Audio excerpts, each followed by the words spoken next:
GTX 영향권에 따라서 지역별로 좀 양극화되는 현상도 좀 발생할 것 같다라는 얘기가 있던데 여기에 대해서는 좀 어떻게 보시는지요? GTX라는 게 네. 이제 지금 가격 움직임을 보면은 경부축에 붙은 GTX, 네. 경부축이 우리나라의 메인 축이라고 보시면 돼요. 거기는 뭐 다 같이 오르는 현상이 나타나고 네.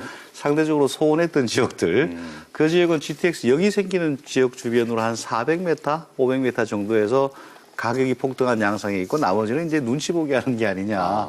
뭐 그런 현상이 나타나는 것 같아요. 근데 GTX는 우리가 좀 다르게 봐야 될 게 기존 연구를 보게 되면은 이제 강남까지 접근성이 30-40분 내에 되는데 공급이 많이 되면은 네. 강남 집값이 떨어진다는 연구 결과들은 여러 개 나왔습니다. 그러니까 뭐 예를 들어 가양동 이제 9호선이 뚫리고 나서 예, 가양 예. 쪽의 오피스텔은 좀 가격이 상승하면 그렇죠. 강남 쪽은 강남은 좀, 오히려 네, 하락 압력을 받는 거죠. 하락한. 대규모로 들어가게 되면은 주택 시장 안정에 특히 이제 강남이 정부의 주된 그 관심사였으니까 네네네. 그 지역 안정화에 효과가 있겠지만은 GTX의 나쁜 효과도 있습니다. 뭡니까? 나쁜 효과는 뭔가 하면 앞으로 내가 이제 예를 들어서 결혼하기 위해서 양복을 산다. 네네.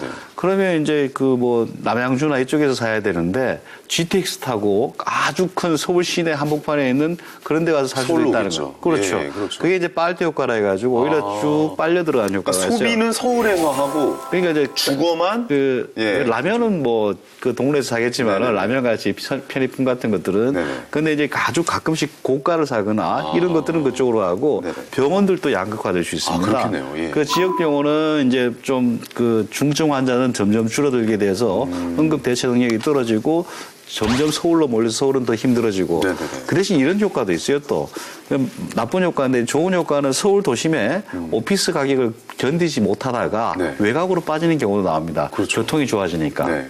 이런 분산 효과가 나타나는 것들은 주로 뭐 백오피스 또는 미들오피스라 그러는데 뭐 데이콤 센터라든가 텔레마켓 뭐 센터 이런 거 있지 않습니까? 네네네. 그런 것들은 어느 정도 도심 접근성도 있어야 되는데 비싼 임대료를 감당 못하니까 이것들은 오히려 주변에 가가지고 네. 그 지역 고용을 일으키는 효과도 나타납니다.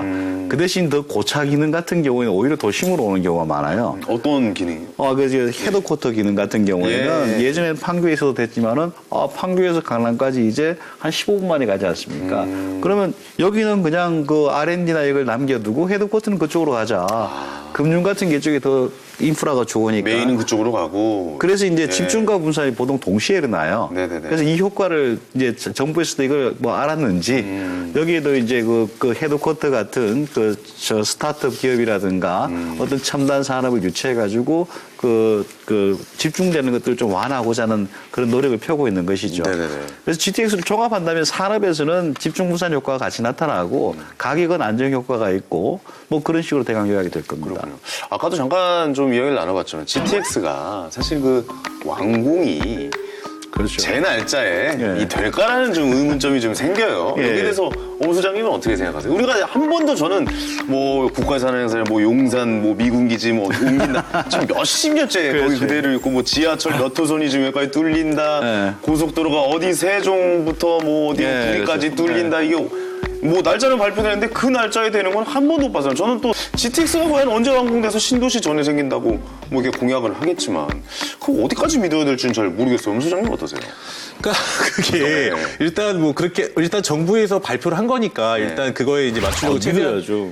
믿긴 해야죠. 최대한 예. 이제 노력을 해서 이제 개통을 시키려고 하겠죠 정부에서도. 근데 이 처음에 아까 그 상기시도시 발표하고 어쨌든 뭐 기존에 있던 주택들도 마찬가지지만 사실 교통망을 성공시키지 못하면 다른 것들도 성공시킬 수가 없기 때문에 그렇죠. 굉장히 아마 큰 그 기간 내에 아마 완공을 시키려고 노력은 할 텐데. 이번에는 굉장히 좀 심혈을 기울일 것이다. 그렇죠. 심혈을 기울였죠. 왜 그러냐면은 그 공급 계획 발표할 때도 교통망을 같이 발표를 했기 때문에 그만큼 중요하게 생각을 하고 있는 거거든요. 네네네. 정부에서 뭐 노력을 하긴 하지만은 뭐 불가피하게 조금씩 연장은 있지 않겠느냐. 조금은 연장은 있겠다. 예. 예. 그러니까 이제 정부에서는 어떻게 해야 되느냐. 이런 돌발 사태가 생길 때마다 예. 더 어떻게 또 공기를 맞추기 위해서 뭐 정치력도 집중하고 행정력, 재정 이런 것들을 더 집중해야지 가능하지. 과거처럼 이제 뭐 부서 바뀌고 뭐 이렇게 또 뭐 조직 바뀌고 뭐 정권 바뀌고 이러면 관심이 있었다 없었다 이러면은 아마 과거의 전세를 밟을 가능성도 있죠. 그럴 가능성이 있죠. 아니 근데 제가 좀 생각을 해보면